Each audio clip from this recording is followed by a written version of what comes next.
გამარჯობა. ბევრ ადამიანს აქვს პროტესტის შეგრძნება და მას ხშირად ჰგონია, რომ ეს პროტესტი გამოწვეული არის ახლანდელი ვითარებით, შეიძლება ეს იყოს რაღაც სოციალური, პოლიტიკური და ასე შემდეგ პრობლემა, ან თუნდაც ოჯახური. უმეტესწილად კი ამ პროტესტის საფუძველი არის ამ ადამიანის ადრეულ ბავშვობაში.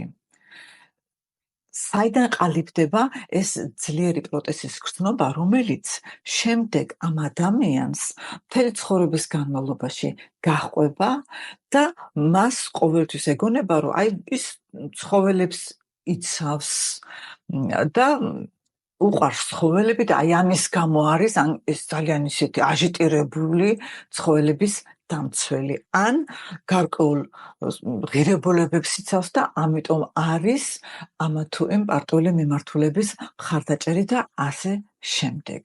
რასაკვირველია, ყველას ბიოგრაფია მე არ ვიცი, მაგრამ ფაქტი არის ის, რომ ძლიერი პროტესტის შეგრძნება და მით უმეტეს თუ ეს მეორდება, ხშირად არის კოდირებული უკვე ბავშვობაში. ის უსამართლობის შეგრძნება, რაც მერე ჩვენ გადაგვაქვს, ჩვენ მე ხო ვილაპარაკე გადატანაზე და ეგრეთ წოდებული Übertragung წინა ვიდეოში, ეს პროტესტის შეგრძნება, რომელიც ჩვენ ადრეულ ბავშვობაში გაგვიჩნდა, ხშირად გადაგვაქვს ამა თუ იმ სფეროებზე, არის ეს პოლიტიკური საქმიანობა, ცხოველების დაცვა თუ ასე შემდეგ. ხომ გაგვიგია, რომ საკუთარი თავის პოვნა რაღაც ძალიან კარგი რამე არის და რას ნიშნავს საკუთარი თავის პოვნა? ერთ-ერთი ეტაპი, ეს შეიძლება ითქვას უმნიშვნელოვანესი შრე, ან კიდევ დონე ამ პროცესში არის იმ არქეტიპული ნაზავისაკენ დაბრუნება, იმ ფსიქოტიპისაკენ დაბრუნება, რომლითაც ჩვენ დედამიწას მოვევლინეთ. იყო ადრე მცდელობები, რომ ეთქვათ, რომ ბავშვი მოდის როგორც დაუწერელი ფურცელი, ეს ასე არ არის, ახლა ვიცით, ყველა ჩვილი ევლინება უკვე თავისი დამახასიათებელი ინდივიდუალური თვისებებით დედამიწას. და ეს თვისებები არის ორიგინალური, მაგრამ ხდება მისი კლასიფიკაცია და ამას ვაკეთებთ არქეტიპების მიხედვით, რათა იოლი გახდეს ამ თემაზე საუბარი და ასევე ანალიზი.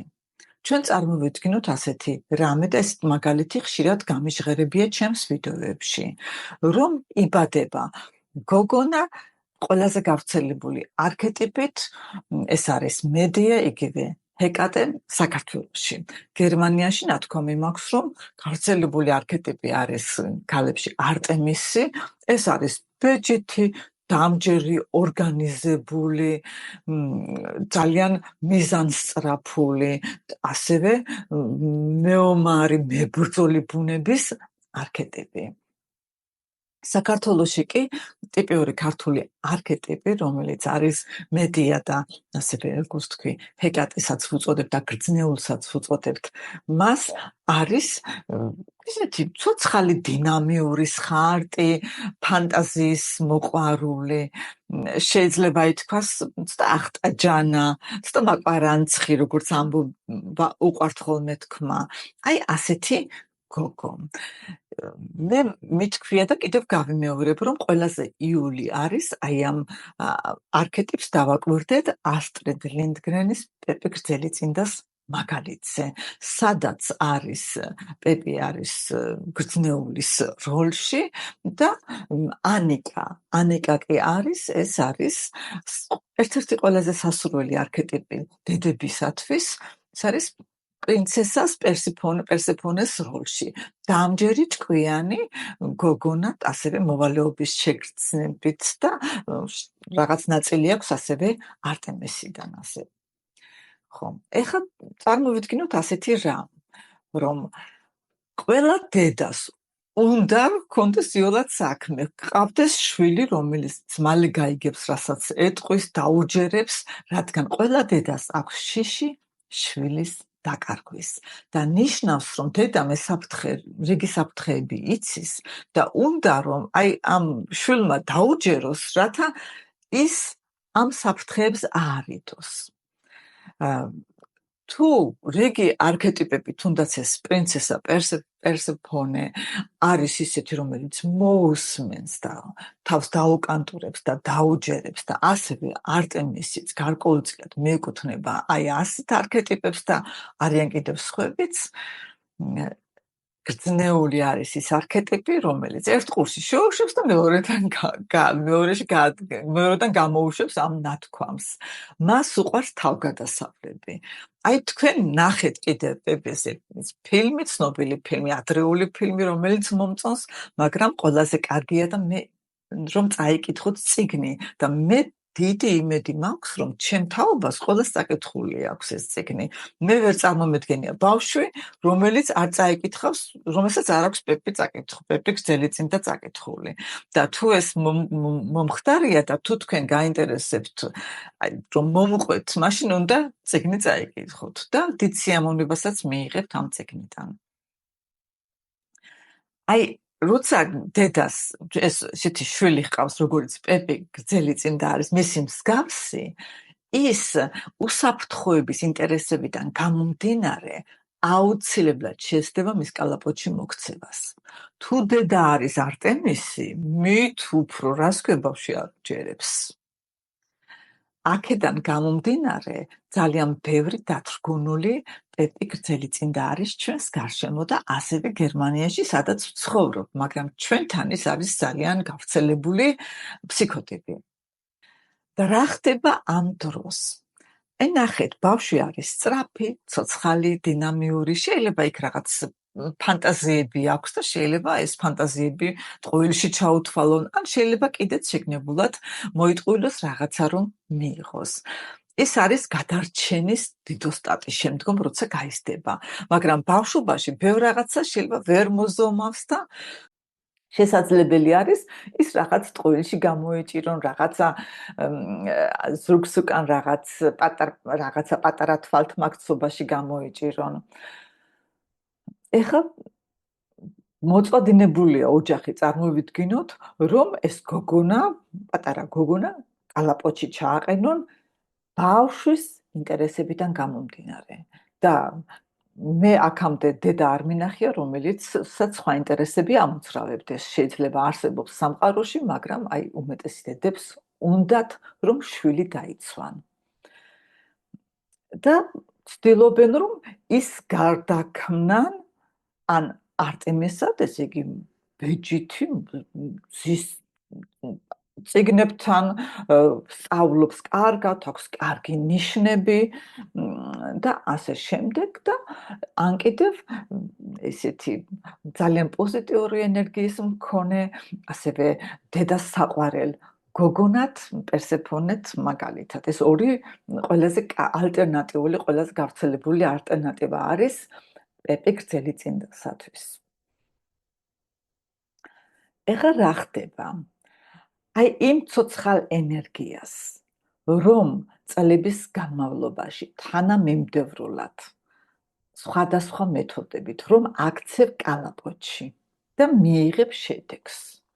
და ეს ბავშვი უკვე არის ჩასმული არის აი ამ ჩამდგარია უკვე ამ კალაპოტში და იქცევა ისე, როგორც იქცევა ტიპიური არტემისი, დამჯერი, პასუხისმგებლობის მაღალი გრძნობით, რამდენჯერმე რომ დასაჯეს რაღაც ისტორიებს არ იგონებს და ასე ყველა კმაყოფილია. ბავშვი მერე სკოლაში კარგად სწავლობს და დაამთავრებს შემდეგ და აირჩევს ასევე არტემისის შესაფერის პროფესიას. მეგობრებიცაც შეიძენს ისე შემდგომში სულ მცირედ, შეიძლება ადრეული ბავშვობის მეგობრები სხვანაირი ჰყავდა, აი როგორც არტემის შეეფერება. და ასე გრძელდება მისი გზა, ეხლა პირადი ურთიერთობა. წარმოიდგინეთ, ის როგორიც არის, ასე თანამიმდევრული, ის მოიზიდავს ასევე იმ არქეტიპს, იმ მამაკაცის იმ ფსიქოტიპს, რომელსაც აი ასეთი თანამიმდევრული, ბეჯითი, ყველაფერს რომ გაითვალისწინებს, ესეთი გოგონა აინტერესებს. არტემისი არ არის რომანტიული, არ არის თავგადასავლების, დიდი თავგადასავლების მოყვარულის, მას უყვარს ბუნება, ის არის უფრო ბუნებით სადა და გრძნეულს სულ სხვა ენერგია აქვს. ეხლა იცით რა მოხდება? აი ამ გოგონას გაუჭირდება პარტნიორის ნახვა, ან თუ ნახავს უფრო არტემისის შესაბამის პარტნიორს, რადგან გრძნეულის ენერგიები აღარ ჩანს მასში. მაგრამ ის ენერგიები არ გამქრალა, არის ჩაპრესილი, არის კუთხეში დაყენებული. წარმოვიდგინოთ, რომ ნაღორდას რომ ნაცარი გადავაყაროთ, აი ასე. და ის როდისღაც შეიძლება უკვე ოჯახით შექმნას, სამსახურშიც იყოს და გავაწლები და როდისღაც აი ამ გალოპიდან გამოსვლის საშუალება აუცილებლად მიეცემა. ან მოხდება ისე, რომ რაღაც ან ავადმყოფობა, ან ავარია, ან რაღაცა გააჩერებს, რომ დაფიქრდეს, რომ თავის ცხოვრებას გადახედოს. და როდისღაც აუცილებლად იგრძნობს, რომ თავისი ცხოვრებით ბედნიერი არ არის. და მე როგორც მე გამიგია ჩემი კლიენტებისაგან, აქაური კლიენტებისაგან, რომ ყველაფერი აქვს. შვილები უკვე გაზრდილები, ოჯახიდან წასულები. წესით ბედნიერი უნდა იყოს, მაგრამ ბედნიერი არ არის. მეუღლე ჰყავს, რომელიც პატივსცემს, ფინანსურად ყველაფერი აწყობილია. რატომ არ არის ბედნიერი? იმიტომ რომ მან თავისი ცხოვრებით არ იცხოვრა. მან მოირგო ის როლი, რომელიც იმ მომენტში მას მიაკუთვნეს, გაითავისა და ფაქტიურად მთელი ცხოვრება გაატარა აი ამ როლზე მორგებულმა. ის ხალისი, რაც გრძნეულის ენერგიას აქვს, ის ინტერესი თუ თავგადასავლები დიდი თუ პატარის მოყვარულობა, ის ცხოვრების, ასე ვთქვათ, გემოს სხვანაირად გასინჯვა, შეიძლება ასე ვთქვათ. მას აცდა. მან იცხოვრა არტემისის ცხოვრებით და უნდა გითხრათ, რომ მითოლოგიურად არტემის და გრძნეულს ერთმანეთი მაინც და მაინც არ უყვართ. ესენი არიან ძალიან სხვადასხვანაირი, ესე შეიძლება ითქვას, გარკვეულწილად ურთიერთგამომრიცხავი ფსიქოტიპები და აქედან გამომდინარე, ნახეთ რა ხდება, იმის მაგივრად, რომ თავისი ფსიქოტიპი განევითარებინა, აიღო ამ გოგონამ ფსიქოტიპი, რომელთანაც თანხვედრაც არ არის ისეთი, რომ ჰარმონიაში იყოს, მას განუვითარდება შინაგანი ნაწილი, რომელიც ეს არტემისი არის, მაგრამ მას აქვს ასევე დათრგუნული შინაგანი ნაწილი, რომელიც გრძნეულს მიეკუთვნება და ისინი აი სულ სხვადასხვა მიმართულებით ეწევიან მის ენერგიას. და მას აუცილებლად ჯანმრთელობაზე სამწუხაროდ დაეტყობა ეს შინაგანი ბრძოლის, შინაგანი დაძაბულობის შედეგები. და იცით, ძალიან საინტერესოც არის, რომ ჩვენ აი ამ ბავშვობაში, აი ამ ბავშვის ენერგიების, აი ამ ძალიან კალაპოტში მოქცევით, ფაქტიურად მის მთელ ცხოვრებას განსაზღვრავთ, ვაქცევთ კალაპოტში. და მართალია იმ მომენტში მშობელს გონია, რომ ეს არის მის ინტერესში და ბავშვის ინტერესში უპირველეს ყოვლისა, მაგრამ სამწუხაროდ ცხოვრება გვიჩვენებს, ფსიქოლოგიური ანალიზები გვიჩვენებენ, რომ ეს ასე არ არის. რომ როცა ჩვენ კარგავთ იმ ორიგინალურობას, რომლითაც ჩვენ დედამიწას მოევლინეთ, ჩვენ ძალიან ღირებულს ვკარგავთ. და მას მერე ის თუნდაც ის კარგი სამსახური, თუნდაც ის დოვლათი, რაც შეიქმნება, არტემისი ქმნის აი ამ ყველაფერს თავის გზაზე, იმიტომ ძალიან მშრომელია, ვერ აგვინასხაურებს. იცით, ჩვენ ამ დროს თუ ვიზიდავთ ასევე მცდარ ტიპებს, მე მის თქმა მინდა, რომ ეს გოგონა მიიზიდავს ყოველთვის მისთვის მცდარ მამაკაცს. ეს რას ნიშნავს, რომ არტემისი და აპოლონი მაგალითად ერთმანეთს ძალიან ხვდებიან და მე ეხლა ჩემს აქაურ ნათესავებში ყავს სწორედ ეს წყვილი, რომელიც დაქორწინებული არ არიან აქა, მაგრამ აი ოჯახი აქვს, შვილი, მეორე შვილს ელოდებიან და ორივე გეგმიურად, რაციონალურად ისე მიყვებიან აი ამ ცხოვრებას და ახლოს ეძებენ სახს, რომ შეიცინონ. ეგეც ესეთ დიდი გაბედულებაა, რომ აი ამ პირობებში ახლა გერმანიაში ახალგაზრდა წყვილმა გადაწყვიტოს სახლის შეძენა, იმიტომ ფასების გამო კიდევ სიტუაცია ცოტა ესეთი არაპროგნოზირებადია, მაგრამ ორივე ისეთი მშრომელია და უკვე ისე გზაზეა დამდგარი, რომ მე ვფიქრობ, რომ მათთვის დიდი რისკი არ არის. ეხლა აპოლონი ეს გერმანული შესატყვისი აი ამ არქეტიპის ასე ვთქვათ არტემისის მითოლოგიურად დაძმანი არიან, მაგრამ ყველაზე გავრცელებული არქეტიპი როგორც ნათქვამი მაქვს გერმანიაში არის აპოლონი, ეს ცოტა კი არა ხან მეტად პედანტურიც, წესრიგიანი, გეგმიური, ბეჯითი, მებრძოლი. მას აქვს ყველაფერი გაწერილი. აი რა დროს რა გაკეთდეს. იცით, ახლა გამახსენდა, მე თქვი, რომ არტემისე აქ თქვენ გეცოდინებათ ჰაიდი კლუმი, ნუ ყველა მიცის ეს სახელი და შემთხვევით მომხვდა ერთხელ ინტერვიუ მის ყოფილ მეუღლესთან, მომღერალი რომ ყავდა, რომელთანაც მას მგონი 3 შვილი ჰყავს. და ამ კაცმა თქვა, რომ სანამ მე მას გადავეყრებოდიო, მანამდე ვცხოვრობდიო ეს, რომ დღერას მოიტანდაო და ძალიან ისეთ ჩემს ტემპშიო და შემდეგ რაც ჩვენ ოჯახი შევქმნითო, 1 წლის შემდეგო, ესე იგი 1 წლის განმავლობაში, უკვე დღეიდან 1 წლის განმავლობაში ყველაფერი იყოს აწყობილი გეგმაზე და მისი დედაც ესე არისო და ეს მე ძალიან ღლისო აი ინტერვიუში რომ განაცხადა, როგორი დაღლილი უნდა ყოფილიყო, იმიტომ ეს ყველას არ უხდება და სწორედ ამის თქმა მინდა, რომ აი თუ გრძნეული გოგონა აიღებს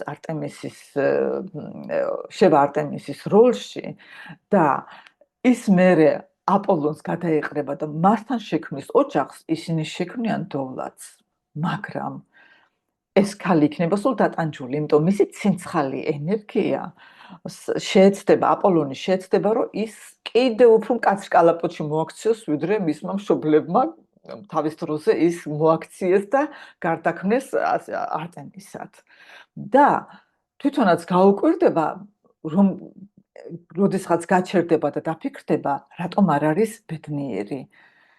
რა აკლია აი ამ ურთიერთობაში და ისევ უბრუნდები ჯანმრთელობის თემას ჩვენი სხეული გვესაუბრება ჩვენი დაავადებებით და როცა თავს ისევ გრძნობთ, რომ აი თითქოს ჩემ ცხოვრებას არ ვცხოვრობ, თითქოს იმ გზას, რომელიც ჩემთვის იყო, სადღაც ავწდე.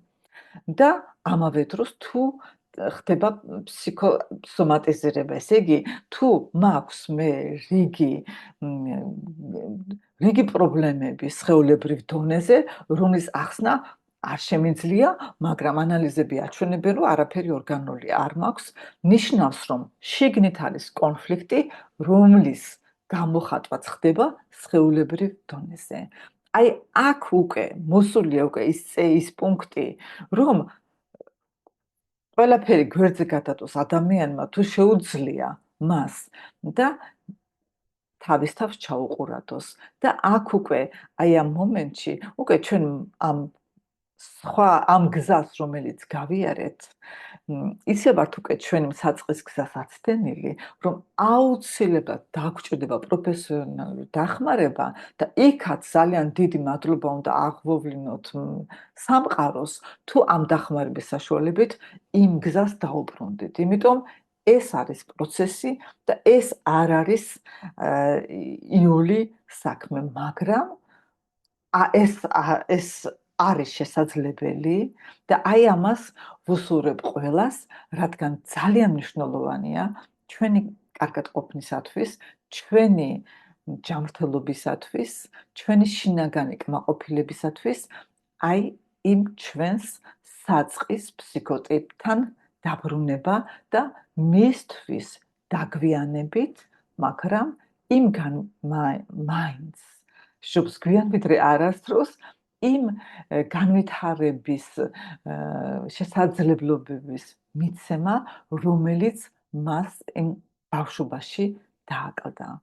და ძალიან დიდი მნიშვნელობა აქვს აი ამ გზაზე თავისი, ეცით როგორ გერმანელები იტყვიან, რომ დიდი მოთმინების გამოჩენას საკუთარი თავის მიმართ, სამყაროს მიმართ, მაგრამ ეს გზა არის ის, რომელსაც ჩვენ თავისაკენ მივყევართ. რასაკვირველია, ამ გზას კიდევ სხვა რაღაცებიც მიეკუთვნება, მაგრამ აი ამ საწყისისაკენ მიბრუნების გარეშე ვერ შევძლებთ ჩვენი ცხოვრების იმ ისეთი კმაყოფილებით განცდას, როგორც ეს შესაძლებელი იქნებოდა, რომ ჩვენი ფსიქოტიპი დასაწყისიდანვე ხელსაყრელ პირობებში განვითარებულიყო. და ძალიან რთული არის მართალია, მაგრამ საყოდურებს არ მივყავართ მიზნისაკენ. იმიტომ რომ რაც მოხდა მხოლოდ კეთილი განსხვავებით. ის ცოდნა, რაც ეხლა გვაქვს, აი თუნდაც მე ეხლა რაც ეს ცოდნა მაქვს, მე ეს ცოდნა არ მქონდა, მე რო პატარა მყავდა, ძალიან მოვიწადინე, მაგრამ ეხლა რომ დამაწყებინოთ ბავშვის აღზრდა და კიდევ ძალიან ბევრ რამეს გავითვალისწინებდი. ისე რომ ის ენერგია, რაც გვაქვს, ჯობია რომ მივმართოთ იმისაკენ, რომ ის ჩვენი საკუთარი ორიგინალურობა დავიბრუნოთ და ამას გისურვებთ ყველა თქვენთაგანს. კარგად ბრძანდებოდეთ.